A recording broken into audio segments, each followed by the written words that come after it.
आप देख रहे हैं एम इंडिया न्यूज। हर खबर सच को समर्पित चैनल को अभी सब्सक्राइब करें। मैं अजीत सिंह यादव कांग्रेस का प्रदेश सचिव हूं। आज ककराला के अल उमर मैरिज हॉल में एक हमने कार्यक्रम किया है, आभार कार्यक्रम और विचार गोष्ठी।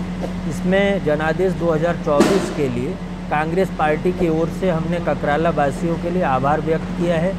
इंडिया गठबंधन के जो प्रत्याशी थे आंवला लोकसभा से, वो ककराला में भारी मतदान की वजह से यहाँ जीत हासिल हुई और इसके लिए हमने ककराला वासियों का आभार व्यक्त किया है कांग्रेस पार्टी की तरफ से।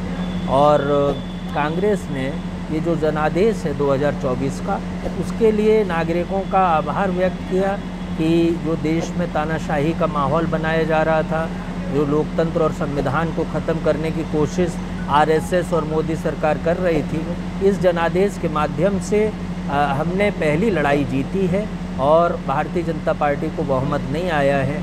एक हवा तानाशाही की निकालने का काम देश की जनता ने किया है और ये राहुल गांधी जी की मेहनत का परिणाम है। उत्तर प्रदेश में भी जिस बड़े पैमाने पर इंडिया गठबंधन को जीत हासिल हुई है, ये निश्चित तौर पर जो राहुल जी ने जो भारत जोड़ो यात्रा और न्याय यात्रा निकाली, जनता को जोड़ने का काम किया और जो नफ़रत की राजनीति के खिलाफ राहुल जी ने जो देश की जनता के अंदर एक मोहब्बत का पैगाम दिया, जिस तरह से देश को लूटने का काम हो रहा था मोदी सरकार द्वारा, अडानी को, अंबानी को देश की संपत्ति पूरी तरीके से बेचने की जो पिछले 10 साल में कोशिश हुई थी, राहुल जी ने देश की जनता के बीच में मोदी सरकार की इस सच्चाई को बेनकाब कर दिया और उसका परिणाम ये हुआ कि आज देश की जनता तानाशाही के खिलाफ मुखर होकर खड़ी है। और हमें उम्मीद है कि आने वाले दिनों में, अभी जो हमने छोटी लड़ाई जीती है, पहली लड़ाई जीती है, आने वाले दिनों में राहुल जी के नेतृत्व में कांग्रेस पार्टी आगे बढ़ेगी। ककराला में भी हम आगे बढ़ेंगे और लोकतंत्र और संविधान को बचाने की मुकम्मल लड़ाई हम लोग जीतेंगे। फासिस्ट ताकतों को हिंदुस्तान के अंदर हम लोग मुकम्मल शिकस्त देने का काम करेंगे। यहाँ ककराला में हमने कमेटी का भी गठन किया है। हमारे फैजियाब खान साहब हैं, इन्हें अल्पसंख्यक कांग्रेस का नगर अध्यक्ष मनोनीत किया गया है और भी तमाम हमारे पदाधिकारी यहाँ बने हैं और हम उम्मीद करते हैं कि ये सभी पदाधिकारी ककराला में कांग्रेस को मजबूत करेंगे। ककराला इनकलाबियों की सरजमी रही है।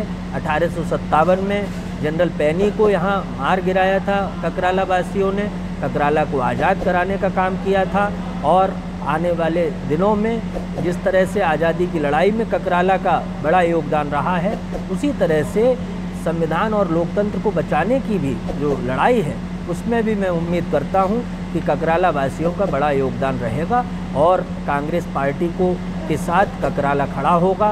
शेखुपुर विधानसभा के लोग खड़े होंगे और निश्चित तौर पे आने वाले दिनों में हम उत्तर प्रदेश में जो भारतीय जनता पार्टी की सरकार है, जो फासिस्ट हुकूमत है, उसको हटाने का काम करेंगे। अजीत जी, जिस तरीके से महागठबंधन तैयार हुआ और उसके बाद में जो सीटें आई, एक बड़ा विपक्ष तैयार हुआ, लेकिन क्या मानते हैं आप, कहाँ कमी रह गई कि आप लोग सरकार में नहीं आ पाए और तीसरी बार मोदी की ताजपोशी हो गई? देखिए, हमको लगता है कि राहुल जी ने जितनी मेहनत की उसका एक रिजल्ट आया है देश में, लेकिन अगर राहुल जी के साथ विपक्ष के और भी कुछ नेता उतर गए होते सड़कों पे, तो मैं ये उम्मीद करता हूँ कि जो कमी रह गई थी 15-20 सीटों की, इसको भी हम पूरा कर सकते थे और इस बार ही हम मोदी सरकार से, इस तानाशाह सरकार से निजात पा सकते थे। नीतीश जी और चंद्रशेखर जी पर जिस तरीके से भरोसा जताया जा रहा था कि ये विपक्ष के साथ आएंगे और सरकार विपक्ष बना के लेके चला जाएगा, तो महागठबंधन सरकार बनाने में चूक गया। तो क्या नीतीश जी को और चंद्रशेखर जी को आपकी नीतियाँ पसंद नहीं थी? क्यों पीछे हटे हुए?